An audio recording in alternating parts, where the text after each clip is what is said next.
What about your bets on commodities, your long positions, especially on gold? There's more and more talk of a potential gold bubble. I know you're pretty bullish when it comes to that precious metal. Are you still given the record high we've seen in gold in the last few days? Well, I'm not buying gold. I don't like to buy anything at an all-time high.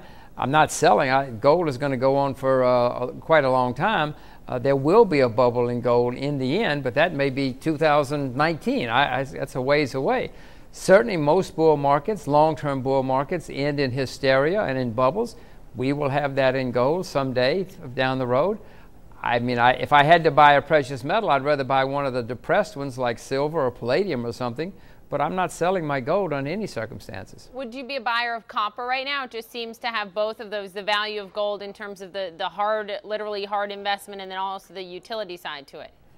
Well, I would prefer to buy silver just because, you know, silver is nearly 70% below its all-time high, Poppy. That's awfully depressed. So if I had to buy a metal, I would urge your viewers to think about silver. They think about all the metals or all the commodities, but of the precious metals, I think I would prefer silver only because it's so depressed. What about outside of the euro? What are you buying now?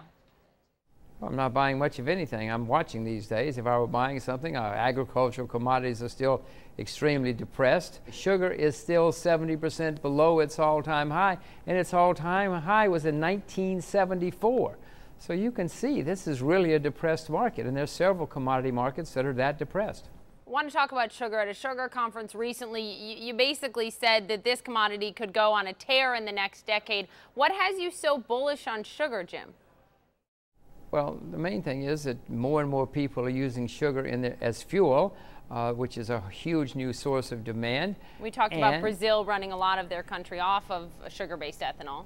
Yes, definitely, and the Brazilians are getting better and better at it, and other people are trying to copy them, the Chinese, the Indians, and others with huge populations. And of course, as nations become more prosperous, they like sweets. Nothing unusual about that. It's been going on for a few thousand years. You don't have to be some kind of genius to know that. And so there's more demand coming for sugar, and there's not much scope, Poppy, for increased production, not dramatic increased production anyway. They like sweets and they like meat as their cultures become more affluent, that's for sure. What about oil? Given the BP disaster, I want your take on big oil in general and then BP specifically.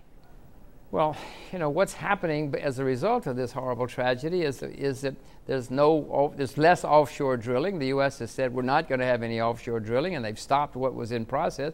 Other countries are now thinking about regulating it more and more, or even controlling it more and more. Poppy, it's a simple fact. Less drilling, less oil. Less oil means higher prices. If you may remember that 6 months ago, or even 3 months ago, Mr. Obama was saying we're going to start drilling offshore because we desperately need more oil. America needs more oil. Well, now if we desperately needed oil 3 months ago, we certainly desperately need it now, and there's going to be even less drilling than there was, and that means that over the longer term, the known supplies of oil are going to continue to decline. I don't know what's going to happen next week or next quarter, but over the next decade, the oil's got to go a lot higher. What about BP specifically? You've been shying away from equities as of late. BP right now, are you a buyer? Are you waiting for it to, if it goes down further? No, I'm just watching. There's no reason for me anyway to jump in.